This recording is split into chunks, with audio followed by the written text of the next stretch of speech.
Ẹ kú dédé ìwòyí ẹ̀yin olólùfẹ́ wa ní gbogbo ibi tí ẹ ti ń wò wá. Èmi ọmọ yín náà ni olólùfẹ́ yín Bose Akinola, gẹ́gẹ́ bí mo ti máa ń sọ fún yín wípé ilé aláyọ̀ with Bose Akinola. Tẹ bá ti rí Bose Akinola ẹ ti rí ilé aláyọ̀, tẹ bá ti wá rí ilé aláyọ̀ ẹ ti rí èmi ọmọ yín olólùfẹ́ yín Bose Akinola. Gẹ́gẹ́ bẹ́ẹ̀ ṣe mọ̀ wípé ìgbádùn tí yín ni wàhálà ti wá. Mo tún ti rìn, ẹ wo èmi tí mo rìn lọ́tẹ̀ ó lágbára. Canada ni mo kalẹ̀ sí gbàm. Fashion ti ọdún yìí, fashion ti wíìkì yìí tá a fẹ́ ṣe Canada ni. So ilé aláyọ̀ with Bose Akinola in Canada. Ṣé káwọn family tí mo pàdé tẹ máa ń gbọ́ ilé aláyọ̀ ilé wọn ló jókòó sí gbàm. Bí wọ́n ṣe ṣe bọ́ọ̀bẹ ṣe kún tí gbọ́ngbọ́n fi kán sí, tí ìfẹ́ aláyọ̀ ṣe jinlẹ̀ nínú ilé wọn, ẹnu wọn la máa ti gbọ́. Ẹ wo ètò yìí wà fún ẹ̀kọ́ kan àbí ìkejì. Kó ló máa ń fà á tí ọkọ àtìyàwó tá a jọ wà lójú ọ̀nà tá à ń ṣe I love you tá a padà fẹ́ra wa létán tó di gbòòsì lẹ́yìn kọ́ lọ́mọ jẹ́ ká pàdé irú ọkùnrin bẹ́ẹ̀. Kí ló máa ń fà á tó jẹ́ wípé bí mi bá rí ẹ mi ò lè sùn, bí mi bá rí ẹ mi ò lè jẹ, bí mi bá rí ẹ mi ò lè mu, ó wá di pé má wọnú ilé mi lénìí, ṣó fẹ́ ṣe kí orí burúkú ni, kí ló máa ń fà á?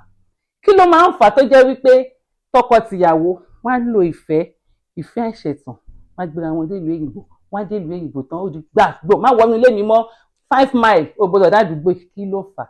Ẹnu ìdílé la máa ti gbọ́ bí a ṣe lè ṣe tí gbogbo èrè yìí tí ò fi ní rí bẹ́ẹ̀, tí ìgbéyàwó wa ò fi ní kú sọ́nà bí èéfín, tí ìfẹ́ tá a fi bẹ̀rẹ̀ tá a fi bára wa dọjọ́ alẹ́. Ẹ wo ẹ má jẹ́ kí n jìnnà jù, ẹ ṣáà ti bá mi subscribe, ẹ like, ẹ comment, ẹ share. Ilé aláyọ̀ with Bose Akinola náà ní lórí Akinboss TV. Ẹ wo ẹ jẹ́ kí n ṣe àfihàn àwọn àlejò mi, ẹ̀yin àlejò mi pátákí dájú àwọn mi. Ẹ wò bí mo ṣe ń wojú yín gan, ṣe ló gún régé tó dùn rí, ẹ wò bí mo á dùn bẹ́ẹ̀ ṣe ń rẹ́rìn yìí. Pẹ̀lú ògbọ́n lọ ilé yóò ní dìbànújẹ́ o, ẹ̀rín ayọ̀ ní dẹ̀rín kíkan aṣọ náà. Ẹ bá mi dárúkọ yín fún àwọn olólùfẹ́ wa tó ń wò yín. Orúkọ tèmi ni Dàda Ọlágòkè. Orúkọ tèmi ni Ìyáàfin Ọmọlọ́lá Ọlágòkè. Ẹ ṣé àdúpẹ́. Ilé tí mo jókòó sílé ní gbàm tí wọ́n ti gbà mí lálejò, ilé bàbá àti màmá àfin Ọlágòkè ni. Ẹ jẹ́ kí wọ́n á sọ ìrìn àjò wọn fún wa bí ìgbéyàwó wọn ṣe dúró títí di àsìkò yìí. Ẹ jẹ́ kí n bẹ̀rẹ̀ látọ̀dọ̀ bàbá. Bàbá, ìgbéyàwó yín ti tó ọdún mélòó lẹ́yìn? Lágbára Ọlọ́run àti wà láti 2008. 2008. Yes, that is 17 years. 17 years in December. 17 years ní ìrìn àjò tí dájí àti mọ́mì jọ rìn. Ṣe rí wípé kéèyàn tó rí ọmọ 17 years gan, ó ti di grandpa àbó ti di grandma. Bí wọ́n ṣe wá rìn tí ọ̀rọ̀ wọn fi wọ̀ láti ìgbà náà títí dìsìn. Ẹ̀kọ́ máa tún pọ̀ tá a máa kọ́ bí yìí o. Ẹ̀yin olólùfẹ́ wa, dájí ẹ dákun ẹ má bínú. Kí ni ẹ rí lára mọ́mì nígbà yẹn tẹ́ fi fẹ́ wọn? Ẹ̀wẹ̀ bẹ́ẹ̀ rí pọ̀ náà oríṣiríṣi ìwà àforítì, because mo rántí ń gbà yẹn dáadáa kò tí ì sí nǹkan kan nígbà tá a jọ wà kó tó di pé Ọlọ́run ṣe ìrìnàjò wa sí Canada. So we started from the scratch. So and then bá lọ tàbí débi báyìí Ọlọ́run fi wá gbogbo ẹ̀ jáde. Olúwa ṣeun, ògo náà wà ní dìbàjẹ́. Dájí ẹ̀yin náà lè ṣe ní ìbéèrè tí mo fẹ́ béèrè. Ṣé gbogbo nǹkan tí wọ́n wù yín tí ó wù yín lára wọn àti àwọn ọ̀wà tẹ́ni wọ́n nìyí títí di àsìkò yìí ṣé wọn ò change ẹ̀? Kò sí bí nǹkan ṣe máa dáa tó tí ò ní nǹkan díẹ̀ tí ò dá ń bẹ̀ náà. But tí wọ́n bá ti lè manage ara èèyàn, kò sẹ́ni tó pé tán. Bẹ́ẹ̀ni. À manage ara wa ni. So à ń ṣera wa, a lè ń dáríjì ara wa. Bẹ́ẹ̀ni. A máa ń jà, a máa ń parí ẹ̀. Àwọn tó jẹ́ ìjọ́ rẹ̀ gan nígbà míì wà, wọ́n máa ń ta bá ń ṣe eré báyìí wọn á lọ yẹ ká lọ máa ṣe kọ́mẹ́dì. Because a máa ń ṣeré gan. A máa ń ṣàwàdà gan, a máa ń ṣeré. So but ìyẹn náà ò ní pé misunderstanding díẹ̀ ó máa wà bẹ́ẹ̀ ni. Wọ́n yanjú ẹ̀. Olúwa ṣeun. Especially nígbà tá a dé bí báyìí lórí ọ̀rọ̀ owó ọmọ ó fẹ́ máa ń fa misunderstanding nígbà tèmi ti dé bí tí mo ti rí pé tó máa ń fa misunderstanding láàrin ọkọ tìyàwó bí báyìí ni tó dẹ̀ máa ń dalé rú tó mi wulẹ̀ bọ̀dá láti mọ ẹ̀yà gbójú. So mi láti jọ́ tí mo dé lu yìí o pé bóyá ibà ẹ̀ náà ń san ìmọ̀. So mo dẹ̀ rí pé gbogbo ẹ̀ tó gbogbo bills mi mo dẹ̀ ń sọ̀tẹ̀ fún bàbá mo dẹ̀ mọ̀ pé òkè this is ẹ̀yin interesting. èèyàn wa ẹ̀yin olólùfẹ́ wa ṣé ẹ ti gbọ́ dádì ní èèyàn ò lè rìn kórí ó má mì àmọ́ síbẹ̀síbẹ̀ àwọn ń manage ara wọn wọ́n wá tún sọ kinní kan pé nǹkan tó sábà máa ń fa èdè àìyedè ìjà púpọ̀ pàápàá fún àwọn tó ń gbé ìlú èbò dóòmì ti bẹ́ẹ̀ bọ̀ wọ́n ti bá mi chip in ẹ̀ lọ́rọ̀ tí wọ́n sọ wípé owó ọmọ tán máa ń gbà ẹ dákun kí ló le tó bẹ́ẹ̀ ṣé a mọ̀ pé responsibility wa ni pé dandan ni ká ṣètọ́ wa lórí àwọn ọmọ wa tá bá wá ní àǹfààní pé ọmọ yìí ó mú nǹkan kan wáyé dádì iye báyìí lówó ẹ jẹ́ ká jọ pín kí ló yẹ kí yẹn fàjà àmọ́ dádì ní títa wọn o àwọn ò tiẹ̀ wo bẹ̀yìn táwọn àwọn fún wọn tó bá fún mi tó bá dẹ̀ fún mi ìyẹn ò lè dálé wa rú ọ̀dọ̀ dádì ni mo wà látàrọ̀ báyìí mo fẹ́ yálé sí ọ̀dọ̀ àwọn ìyá wa àwa torí mo mọ̀ pé àwa gangan ni ilé tó ń dùn obìnrin ni ilé tó tún dùn nídàkejì àwa obìnrin náà ni ẹja béèrè lọ́wọ́ mọ́mì báwọn ṣe ṣe tiwọn tí wọ́n fi manage dádì náà fún odidi 17 good years kò easy o marriage ẹlòmíì ò pọ̀dún kan marriage ẹlòmíì ò pé 7 months ká máa sọ 17 years ẹni tó bá gbé láti 1 2 3 tó fi wọ 17 iṣẹ́ ńlá ló ṣe ìyá wa mo gbé fún yín. ẹ ṣé mo dúpẹ́. màmá wa ọ̀rọ̀ yín dádì ti sọ ẹ jẹ́ kí n béèrè lọ́dọ̀ tiyín náà lóòótọ́ ẹ rí dádì wọ́n wù yín ẹ fẹ́ wọn ṣé gbogbo nǹkan tí ẹ fi fẹ́ dádì ìgbà náà ṣó sì wà lára wọn tì náà. ó sì wà lára wọn. kò dẹ̀ ní dìbàjẹ́. àmín Jésù. ǹjẹ́ ẹ rí nǹkan kan sọ tí ẹ fi di ilé ìmú láti gbà yẹn títí di ìsìn. ẹ ní àkọ́kọ́ ọlọ́run àfi ọlọ́run ṣe àkọ́kọ́ wa. bẹ́ẹ̀ni.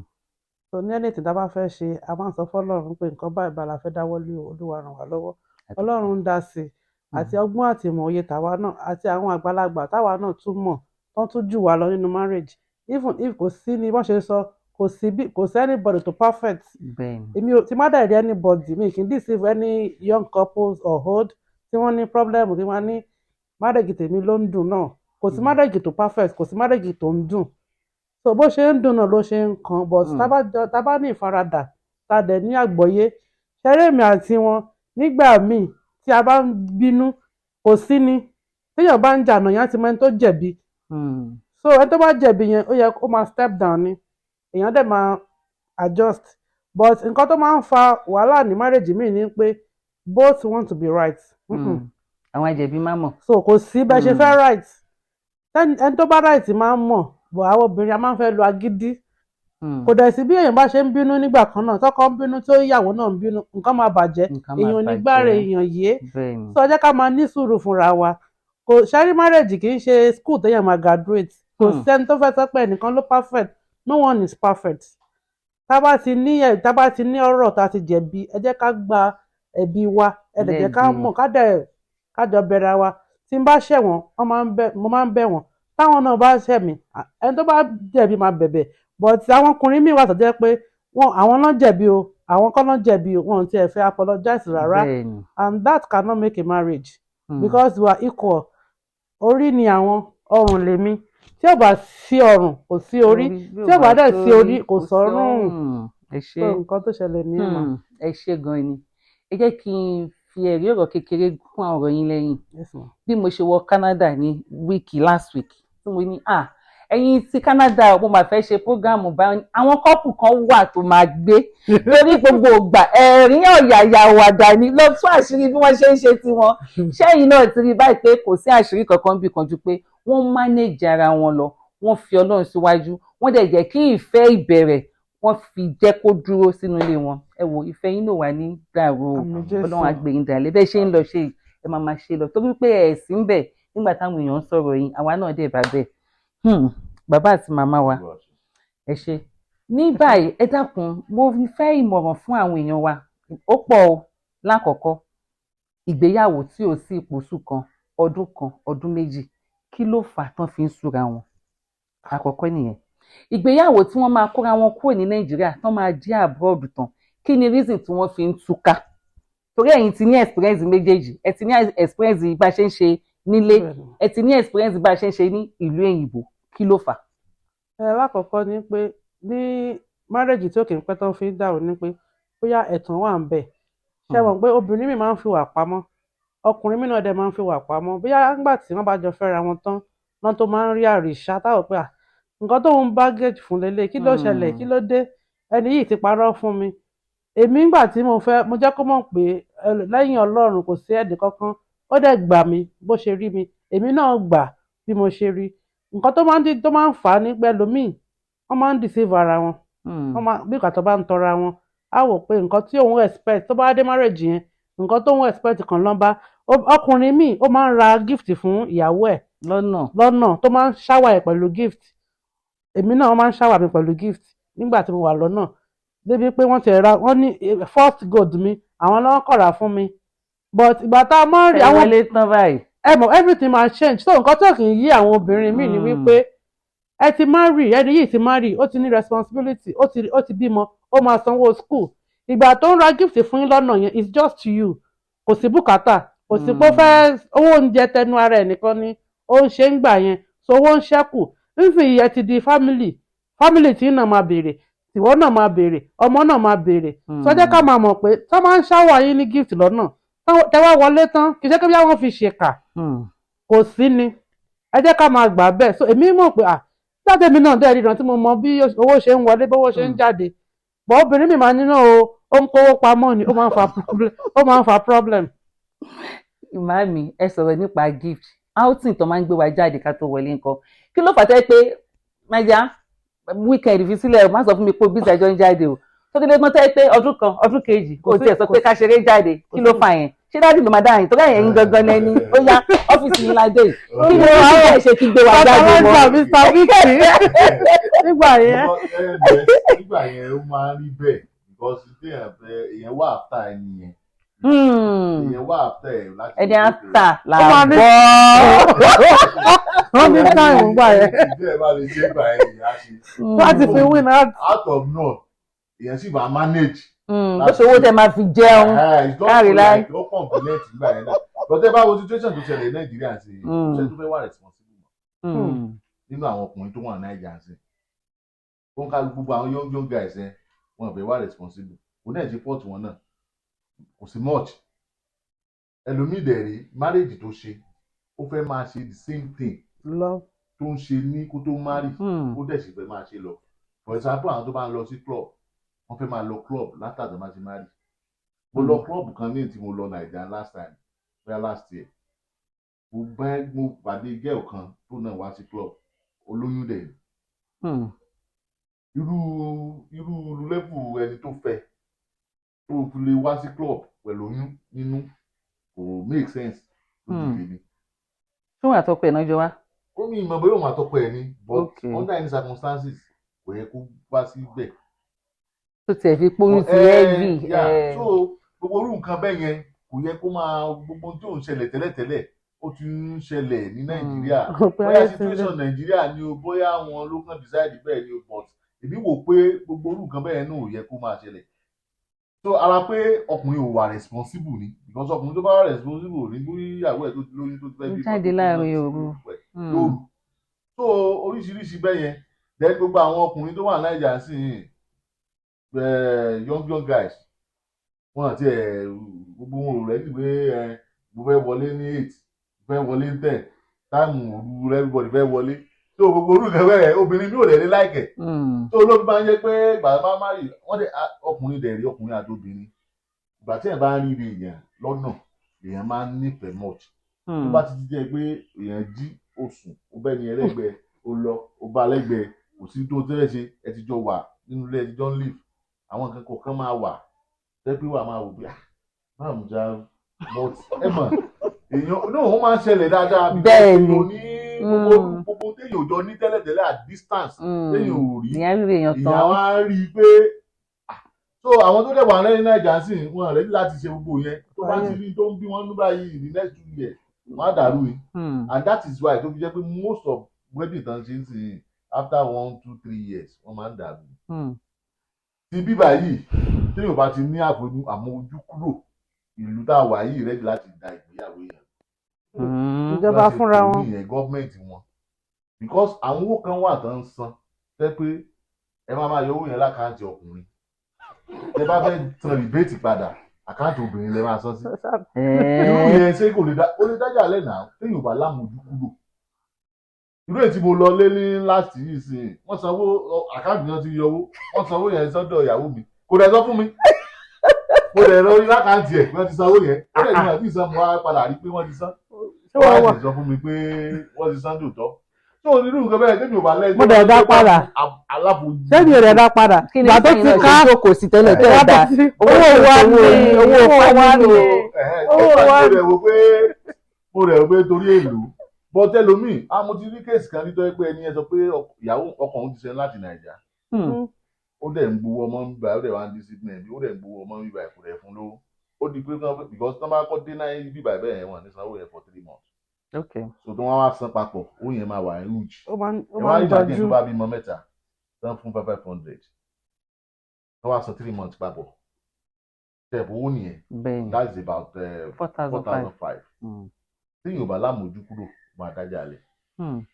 So gbogbo orú nǹkan bẹ́ẹ̀ ìgbà yẹn tá a bẹ̀rẹ̀ tá a tó ní àwọn ní olóòtú sẹ́yìn láti Nàìjà pé kíní kẹ̀kẹ́ máa wù ó hàn wọ́n wíwẹ́ àwọn ló mọ̀ bí wọ́n ṣe ń gbúgbà ló ṣe ń torí ẹ̀ lọ ìrọsí ìlú yìí téèyàn bá ti ní obìnrin míì dẹ̀rẹ̀ tó bá ti ó ti máa ń rò pé òun ti arrive tó bá ti débi báyìí wọ́n á wò pé wẹ́ẹ́ tó bá ti wà lọ́wọ́ ti lágbára lọ́wọ́ bó ṣe rí obìnrin tó bá láròjinlẹ̀ dáadáa tó bá kọ́kọ́ ń bí báyìí kò rí sí fún láti rọpò ní bí báyìí náà wọ́n kàn máa há nọ́mbà ẹ̀ kiri ni.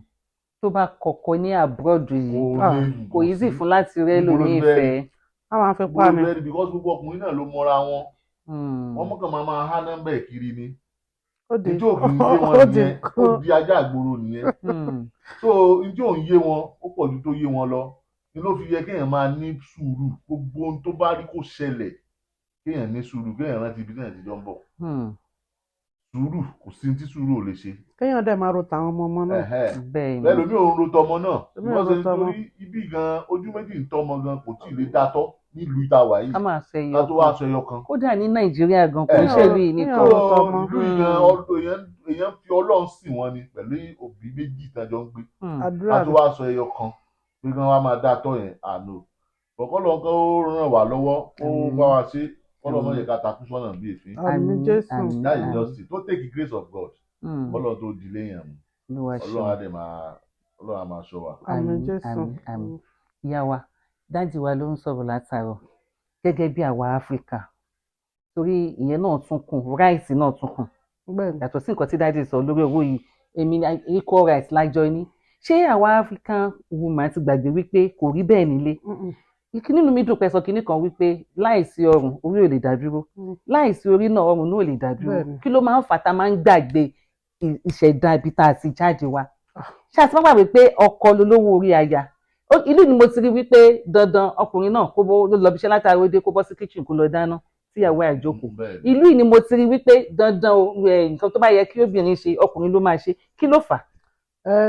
ní aspect yẹn ni pé a jọ ń ṣiṣẹ́ ni a jọ ń san bills ni so obìnrin mi ti wò pé òun san bills mò ń san bills so ìwọ náà yẹ kó lè dáná bí à ń gbà míì ọkọ lè ṣiṣẹ́ àárọ̀ àbí kíyàwó ṣiṣẹ́ làárọ̀ kíyàwó ti lọ ibiṣẹ́ kó má sí nílé tó yẹ pọkọ ló wà nílé tó yẹ pọ bóyá tó yẹ pàwọ obìnrin náà la wà nílé táwọn ọkọ wa ò tí ì dé ẹ̀tọ́ wa ní ká ṣe oúnjẹ de ìyàwó wa ká ṣe oúnjẹ dọkọ wa so nǹkan táwọn obìnrin náà máa wọ̀ pé sẹ́yìn tẹ́mi náà ti lè ṣe bẹ́ẹ̀ ó yẹ kí wọ́n náà lè help mi láti jẹ́ pé kémi náà lè bá oúnjẹ so nǹkan tó fà á nìyẹn tó jí pé bills ọkùnrin ò lè dá san bills nílé dóònà nílé ti tèmi o kì í ṣe 50-50 but ní marriage mi 50-50 ni so ló máa ń fa problem pé mo ti dẹ́ni tó sọ pé àjọ ń san bills so ò lè sọ fún mi pé kí n kó kúrò nílé láwọn àṣẹ ní kí n kúrò Nàìjíríà ni get out of my house nílò òyìnbó kò sí kan tó ń jẹ́ get out of my house because wọ́n máa jọ pín fún yín ni because ìjọba ti believe pé ẹjọ́ ń san ni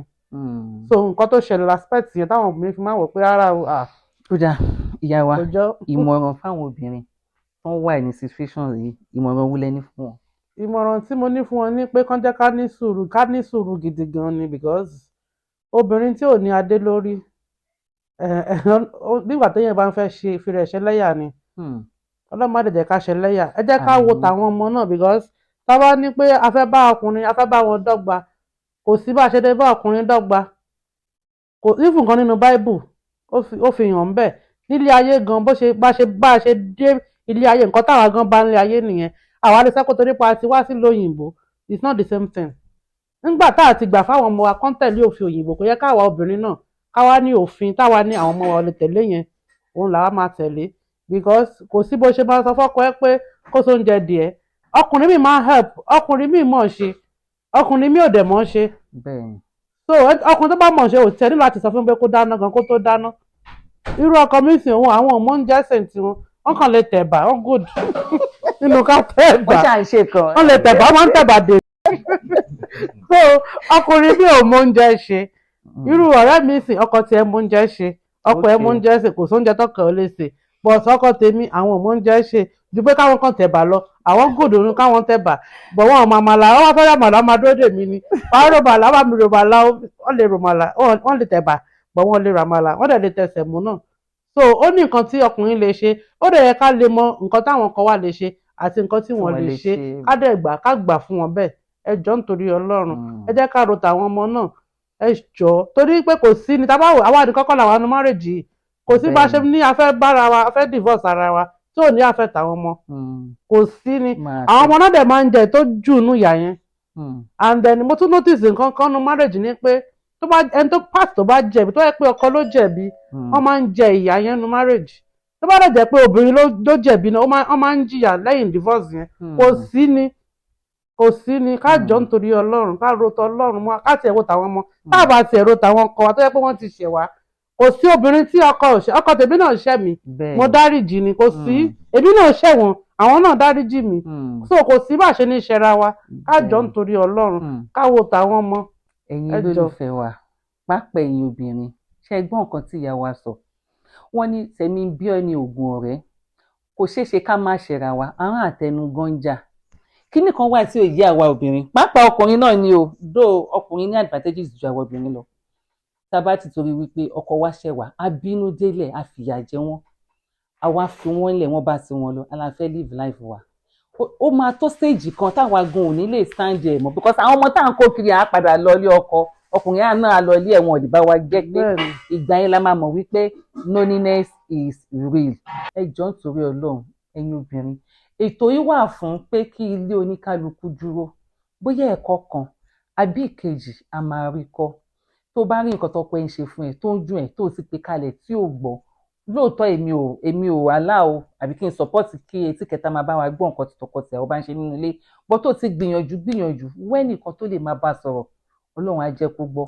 tí ò bá wá sí fi lọ́lọ́run lọ́wọ́ kọ́lọ́run ó gba gbogbogbò gẹ́gẹ́ bí wọ́n ṣe máa ń sọ wípé àwọn obìnrin náà la kúkú pọ̀ jù ní church tẹ́lẹ̀tẹ́lẹ̀ ọ̀rọ̀ wa náà jẹ́ má dùà torí gbàgbọ́ tèmi ni pé nǹkan tó dáa ó ń fàdúrà nǹkan tí ò dáa náà ó ń fàdúrà gẹ́gẹ́ bí àwọn ìyá wa ti sọ wípé ilé yìí àwọn fi ìpìlẹ̀ lé Ọlọ́run lọ́wọ́ Ọlọ́run dẹ̀ ń bá wọn tó ìrìn àjò wọn ẹ ṣe ìyá wa ọjọ́ ìsìn bàbá ìmọ̀ràn owó lẹ ní fún àwọn ọkùnrin young guy ni torí pé táwọn obìnrin lẹ ń sọ ọkùnrin náà tó ti wọ 60 tó ń lọ fẹ́ tó sì torí pé òun léyàwó òun ló máa fọmọ kékeré torí confidence tẹ̀yìn ọkùnrin ní nìyẹn pé kó máa lọ ọmọ kékeré ni màá fẹ́ wàá fọmọ kékeré lóòótọ́ wàá bẹ̀rẹ̀ láti don't go there ó lè jáde lónìí ọmọ àlọ kílọ̀bù o ọmọ afẹ́ ṣayé ẹ ẹ̀yin lè dẹ̀ ti dàgbà yìí nítorí kẹ́ ẹ ra falẹ̀ yín jókòó kẹ́ ẹ jẹ́ǹjẹ́ ọmọ wàhálà ọmọ kékeré mi tẹ̀ ṣẹ̀ṣẹ̀ fẹ́ lẹ́ máa bá kiri ìmọ̀ràn wọn lẹ́ni fáwọn ọ̀dọ́ ìmọ̀ràn wọn lẹ́ni fáwọn tẹ̀jọ jẹ́ sex àti àwọn àgbàlagbà tí marriage wọn sì dúró.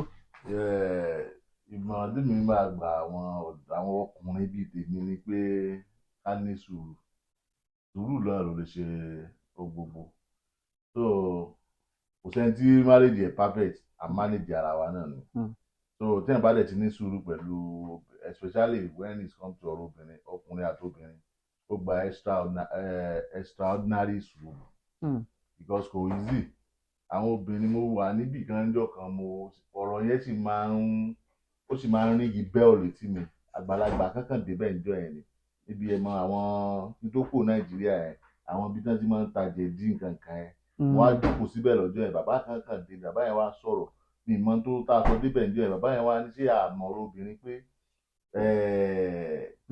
wọ́n pè yàn ní yàwó ó lẹ̀ mọ́ tán pè ní yàwó ni ó ní yàwó àwò ni ó ní wọ́n tàn wò lé wọn tán rí wọ́n wá tì sílé tí so ó lẹ́ àwa obìnrin ó tọ́ ni bóyá sọ nìyẹn ó lẹ́ tí ò bá ṣe lè wú wù torí kò lè bóbìnrin gbé ó ní gbogbo tí wèrè ń ṣe ni ó máa bíyàn nú ó ní but sùúrù lèèyàn ní àtìgbà yẹn ọ̀rọ̀ tí mò ń sọ yìí ti máa lé ní 20 years ó máa ń rìn bẹ́ẹ̀ retí mi so ó gba sùúrù so mọ̀ràn tèmi ní fáwọn ọkùnrin ni pé ká máa ní sùúrù ká máa manage ara wa kò sí ẹni tó perfect àwọn náà manage tiwa náà ni because gbogbo táwa náà ń ṣe náà kọ́ ló dáa níwájú wọn so ẹja máa ní sùúrù ká dẹ̀ wò pé wẹ́ tọ́lọ́ ń bá ti ṣe náà ló ṣe that is it kò sí much náà ju pé ká ní sùúrù lọ sùúrù ló lè so gbogbo.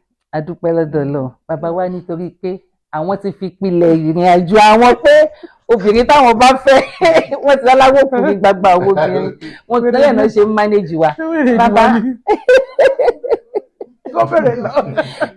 ìbéèrè kan wà tí mo fẹ́ béèrè lọ́wọ́ dájú màá béèrè lọ́wọ́ mọ́mì náà ní marriage tí marriage bá dé sáà kan èèyàn máa ń fẹ́ súra wọn ṣé ẹ rí ìgbà yẹn àbí kò sí. ó máa ń rí bẹ́ẹ̀ dáadáa bọ̀ èèyàn wá fi ọpọlọ ọgbọ́n gbé that is why mo sọ lẹ́ẹ̀kan pé nígbà míì wà ẹ téèyàn bá ń rí nígbà téèyàn ń court rírí pé èèyàn court ó yàtọ̀ sí rírí pé ẹ̀sùn ẹ ríra yín ẹ tún lọ ẹ tún padà ẹ tún dé bá ń lé so ibùn gan kẹ níjà kẹjà lọ ibi tẹ bá rí kẹjà lọ tó bá lọ wọn ní lálá tó lókè ilẹ̀ ló ń bọ̀ nígbà tó yẹ pé tó bá lọ náà tó bá tó dé náà inú ilé náà lẹ́tùjọ wà so kò sígbà tí ò ní rí bẹ́ẹ̀ because gbogbo téèyàn rí nígbà téèyàn court yẹn gbogbo téèyàn fojú fò because èèyàn fẹ́ win art ẹnìyẹn gbogbo téèyàn fojú fò ńgbà yẹn á wá di téèyàn máa sọ̀rọ̀ pẹ̀ but téèyàn bá ti lo pé maturity kò sí tí mo fẹ́ ṣe sí téèyàn dẹ̀ lo sùúrù pẹ̀lú ẹ̀ because bẹ́ẹ̀ mi ṣe ń wò pé mi ń fojú fò nǹkan lẹ́ni kejì náà ń wò pé o náà ń fojú fò nǹkan so that is why ìdájọ́ ní marriage à manage ara wa ni kò ṣe pé bóyá gbogbo ẹ̀ perfect kò ń ṣe kò sí wọ́n ní bí sọ́mọ̀ dúdú bí sọ́mọ̀ ṣe funfun tó dúdú díẹ̀ wà ń bẹ̀ so kò sẹ́ni tó pé tán ká ṣáà ní sùúrù fúnra wa that is just it. mọ́mí. mi rò pé ìgbà kan wà tí wọ́n so yín rí. mo kàn rántí nígbà tí marriage mi ṣe early bóyá 2 years èmi náà fẹ́ káṣà mo fẹ́ káṣà àjọ jàǹjọ́ yẹn so mo bá gbé báwọn obìnrin ṣe máa ń ṣe mo ṣàmọ̀ sígbà yẹn ta ṣe kéré tí wọ́n máa gbé ẹrù wọn tán máa láwọn lọlé mo tẹ̀ ti gbé báàgì mo ti di Akinboss go mi lọ́dún náà lọ́hùn pé mò ń lọ so mo fẹ́ gbé Akinboss go mi tí mo gbé tí mo ní fẹ́ gbé jáde lọ́kọ́ mi wá ní torí ẹrù tó ń gbé lọ yẹn tó bá ti gbé lọ àlọ́ rámi má padà wọnú ilé yìí má rò pé lẹ́mi èmi tí wọ́n ti rò pé mi ì lè gbélé ọkọ tẹ́lẹ̀ mi yà fi style tu wọ́n bá yín tu mo fi style dá ẹrù mi padà sínú ilé so látijọ́ yẹn mi ò tí ì rí nǹkan tó máa ní because bí àwọn náà ṣe sọ kò sẹ́ni tó dá pé à ń ṣẹra wa bọ̀ lẹ́yìn ká ṣẹra wa ká jọ ibùkan tá a bá jà gan tó bá jáde tó bá wà níbi iṣẹ́ ó lè máa lérí lọ́hùn màmá rò pé wọ́n wálé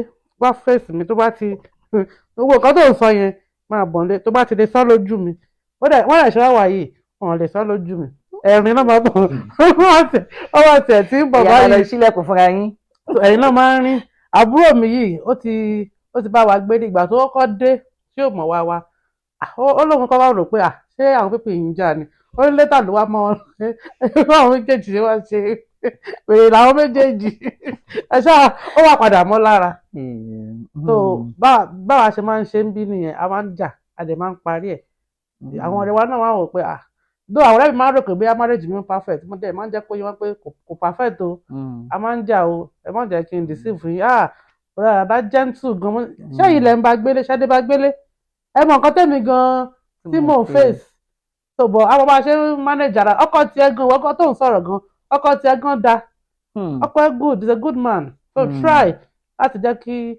kọ́rọ̀ wọn yé ẹ so mo jẹ́ kọ́rọ̀ wọn yé mi ni kò sígbà béèyàn ṣe ní ìjà ń wáyé adẹ̀ ń parí ẹ̀ ọlọ́run dẹ̀ ń darapọ̀ mọ́ wa.